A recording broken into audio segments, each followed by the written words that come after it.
What is up, ladies and gentlemen? It is your friendly neighborhood BJJ podcaster, Rafa Esparza, coming to you live from Las Vegas at a secret location. Shh, don't tell anybody.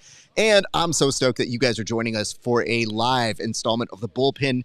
Guys, the PGF draft is about to start. We are just minutes away, but before we get to the PGF draft, we're checking in with myself and my longtime friend and companion, one Timothy J. Freeman. Tim, sir, how stoked are you about today's draft, sir? It's season 9 draft day, Raf. I am also stashed in a top secret location that not even the commish knows about. That's how stoked I am for the draft today. We got franchise players returning with a big pool of potential athletes. Not everyone's going to go home on a team today. Look, I know how that feels. I did get picked last in kickball at school. So, hey, I can sympathize with you, but it's going to be a great night. I can't wait to watch this drama play out. Tim, I hate to already correct you, but I think my math was wrong. Everybody does actually get picked up by the team. So that is on me because that was information I did feed you. But here's the good news. Now I'm bummed. Well, the good news is we're going to be able to tell everybody how this works. So, Tim, let's start off with this. The first board topic is that of franchises. Now, in case you're tuning in and you've never seen how this works, yes, there are going to be 4 teams. And if you've been here before, you already knew that.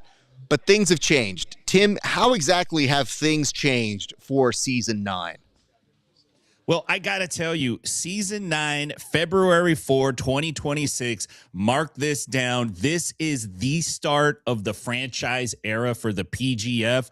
This is the first season when all 4 teams have complete ownership. It's not just a sponsor who came in to carry a team for a season. Nothing wrong with that, but this is ultimately the direction the PGF was trying to move in, and this is the first time it's been done. We have the Las Vegas Kings. We know that these are the New Hope Kings, rebranded as the Las Vegas Kings. They are probably the heritage team in the PGF when it comes to franchises. Then we have a return of the Alabama Twisters. We saw them jump onto the scene last season. We've got 2 new entries now. We have the Philadelphia Phenoms and the Colorado Wolverines, who we know the owner of that. He's one of us. One of us jumped up to the big times now and is owning a team in Season 9 of the PGF, Rav. Yeah, can I tell you the way that things look here, Tim? It's very interesting not seeing Egg suited up. Now, I know he's somewhere back there. I saw his son, the general manager of the Wolverines. But when I talked with him, it was weird not to see him in guard, but he did tell me he is dressing up. So I assume he's going to be telling us that that woman deserves her revenge at the top of Kill Bill 2 like he is normally dressed. But more than that, Tim, the fact now that we have 4 franchises and the rivalries are already starting to build. And I love the fact that today you have seen people courting one another. Like a lot of the athletes have been coming up, mingling, trying to make their last impressions before everything gets said and done. And yes, money is about to go down here. And just so that people understand, Tim, there are some people that already have a home. Some people have already found their franchises. So let's start to detail the who's who of who we've seen before and who also has a home for their PGF season thus far in. So we have 4 teams. Each team has 2 franchise players. These are players that are already signed to the team. They don't have to go through the draft. They're the franchise players. They got a slot on this team at this weight class, which is 175 and under. So Las Vegas Kings, we got 2 guys that are return veterans to the PGF, both superstars in my account.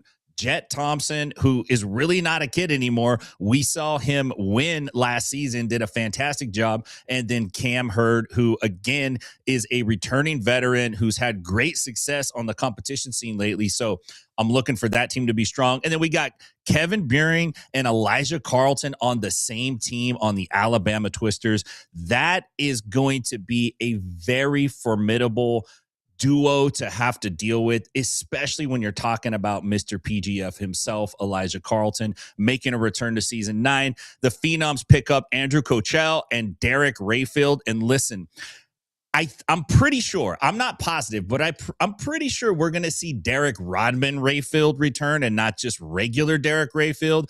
And if I know anything about Derek Rodman Rayfield, we could expect to see fireworks from him. And then lastly, we have Officer Grimy, Jonathan Wilson, and returning veteran Caleb Crump coming to the Wolverines. So every team has 2 veterans. I'm not sure about Coachell's record. I think he's been in the PGF before, but every team has experience coming into this with their franchise players, so they can kind of build around these stars. I'm glad you mentioned that because a little bit earlier here, I had the chance to talk with Derek Rodman Rayfield, and he was telling me he's looking to turn it on. Like, he's here to oversee things, but he feels great already having a home. And that is the advantage some people who are coming to visit here have today. They know where they're going. There's a lot of people who are on the playing field, though, and I think it's important that we kind of tell the people who is involved here. So we got to do this one quickly, Tim, but this is where we wanted to spend some of our time here to tell the people the who, the what, the where, the when, the why. So here's how kind of we're going to play this one.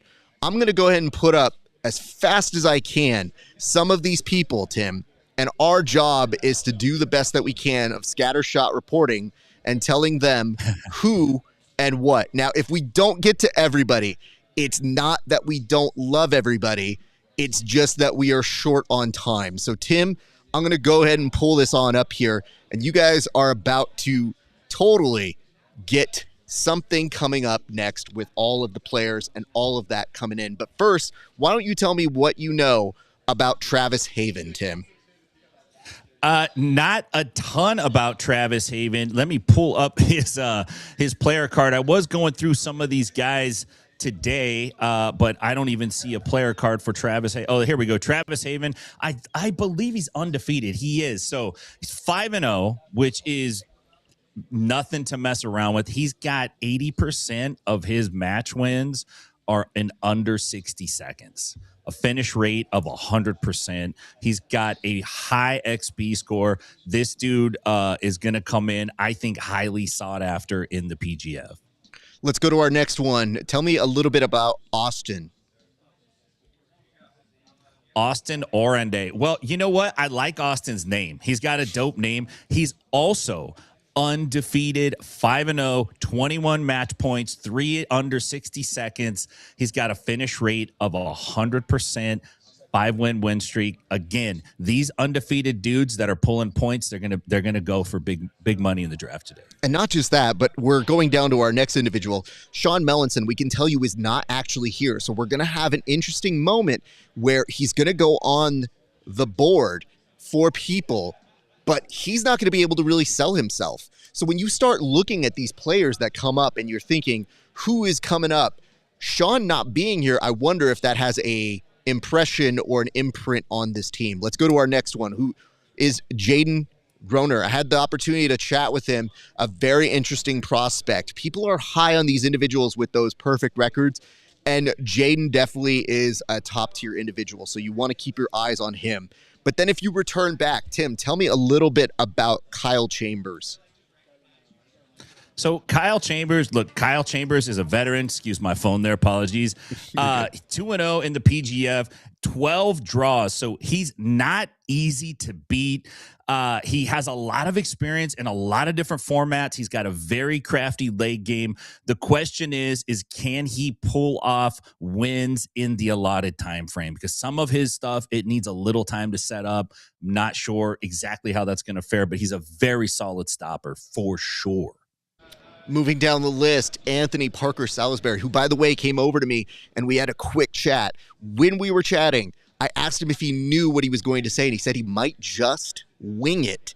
But I gave him a little bit of advice. We'll see if that advice pays off. If it's great, I gave him that advice. If it sucks, he did it on his own. We move now to Sam Schwarzenfeld. What can you tell me about him, Tim?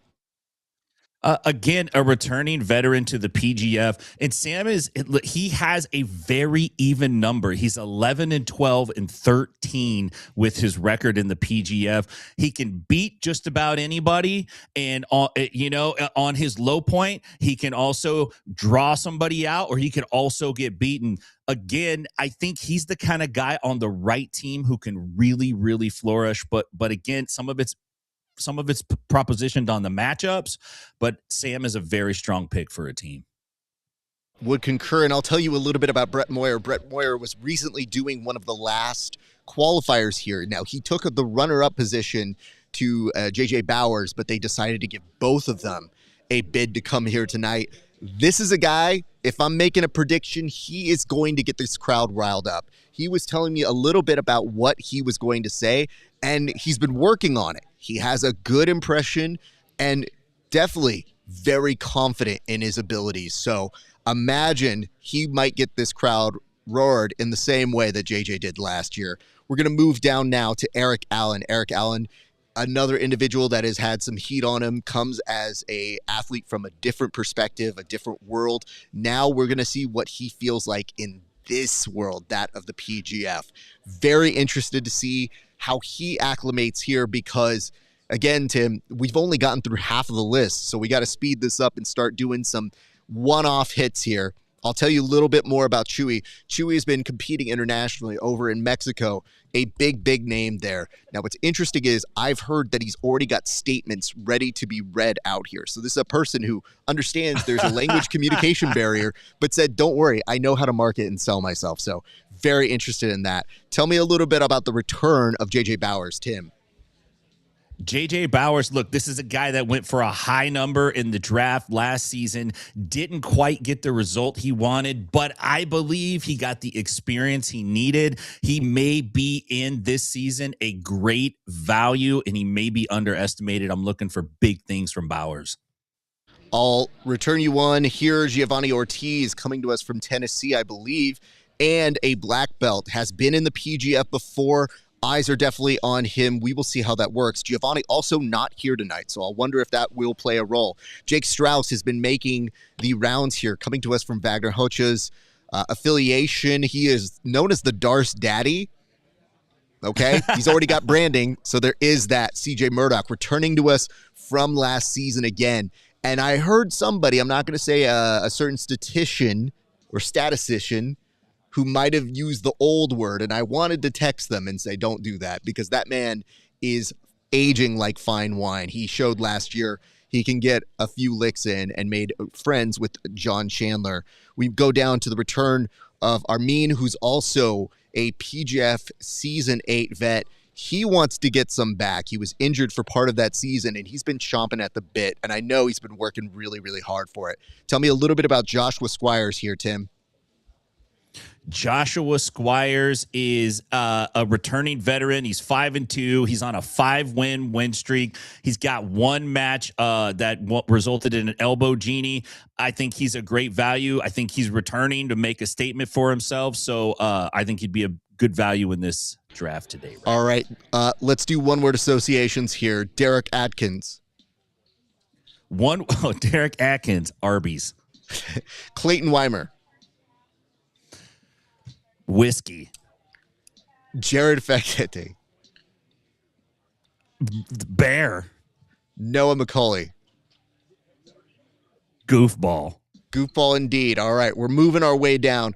Notice how many topics we have left and not enough time to do them. So these are going to be very, very quick hits. I'll go ahead and tell you guys about the salary. There's $9,000 at play here. And what happens is every person who gets drafted has to be drafted for $1,000. So yes, today somebody can go for as high as $7,000. And I'm going to tell you this right now. You are going to want to pay attention to one of the coolest graphics they're going to show you later about what they're expected and the salary cap in terms of what they're expected to do once they go for a draft here tonight. So pay attention to that a little bit later.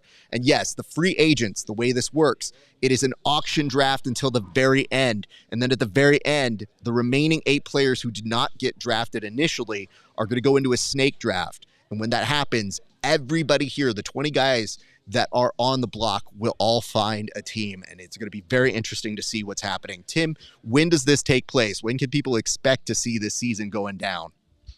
So tonight is the draft following this show, and then the very first match is in about 4 weeks on March 4th. That is the kickoff. We will have weeks 2 and 3 and 4 following that. Week 4, I believe, is the team finale, and week 5 are the playoffs. I think those are accurate numbers, but double check. But for sure, it's free on YouTube. You can find it there.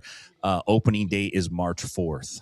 And last but not least for us here, we just want to tell you guys, how does this bullpen work? We are your official pre and post show. So after every single major event here, you go on to check with us. We'll be here on PGF World. But in addition to that, we will also be the post show and a post show on Fridays. So you can catch us on Fridays talking about not only the PGF World itself, but the collective jiu-jitsu community as well. Tim, do you have any parting words before we get you on out of here, sir? Yeah, here's my parting word.